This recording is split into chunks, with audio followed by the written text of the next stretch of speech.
मुझे लगता है हर मेडिसिनल जो लोग हैं, मेडिकल लोग जो है वो कहते हैं कि इट्स वेरी गुड, और वो है लहसुन और प्याज, अनियन एंड गार्लिक।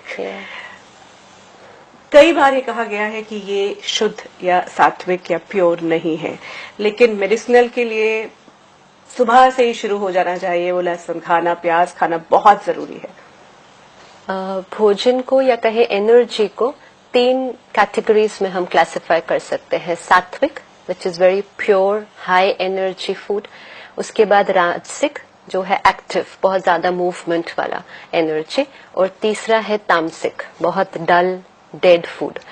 तो अनियन और गार्लिक ये तामसिक भोजन की कैटेगरी में आता है। और आज दिन तक भी आप देखो, कभी भी कोई त्योहार होता है या कोई व्रत का दिन होता है तो उस दिन हम लहसुन प्याज भोजन में नहीं खाते हैं। अगर देवता को, भगवान को हमें भोग लगाना है तो लहसुन प्याज नहीं उसमें डाला जाता। तो ये भी अपने आप से क्वेश्चन करने की बात है कि क्यों लहसुन प्याज उसमें नहीं डालते हैं।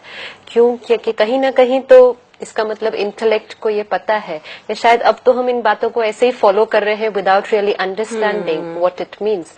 तो देवताओं को जो भोग लगाया जाएगा वो बहुत प्योर हाई एनर्जी फूड होगा। प्योर आत्मा को प्योर भोजन ही खिलाया जाएगा। अब हम सब भी तो एक प्योरिफिकेशन की यात्रा पर चल रहे हैं ना। हम सब के लिए भी, जैसे शुरू में ही हमने देखा कि सेलिबेसी भी हमने देखा कि क्यों, why is it? Because we are on the journey of purification.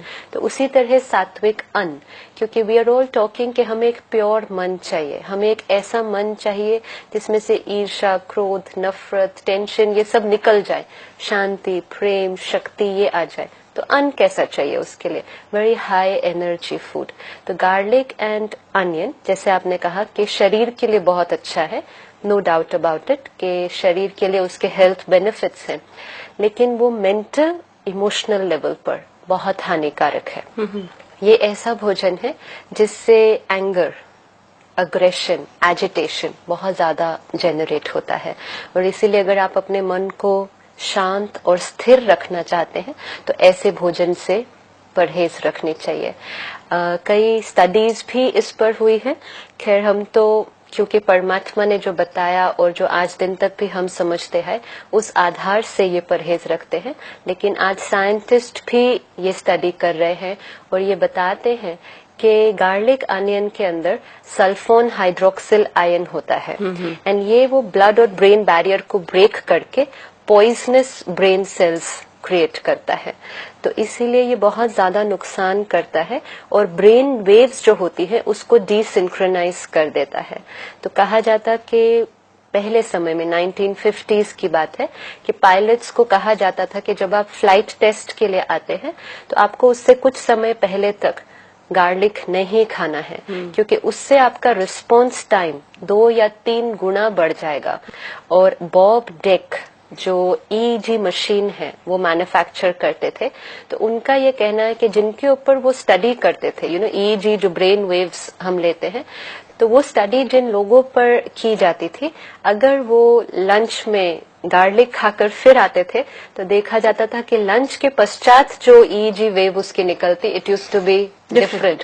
और इसलिए वो स्टडी के दौरान उनको कहा जाता था कि आपको गार्लिक नहीं खाना है because it desynchronises the brain waves. Again somewhere may be this may be true actually, because when reiki is done, reiki के दौरान भी ये कहा जाता है कि जो रेकी दे रहा है वो भी तो मेंटल पावर पे ही है, थॉट पावर पे, और जिसको रेकी दी जा रही है वो गार्लिक और अनियन से परहेज होना चाहिए। हाँ, बिल्कुल।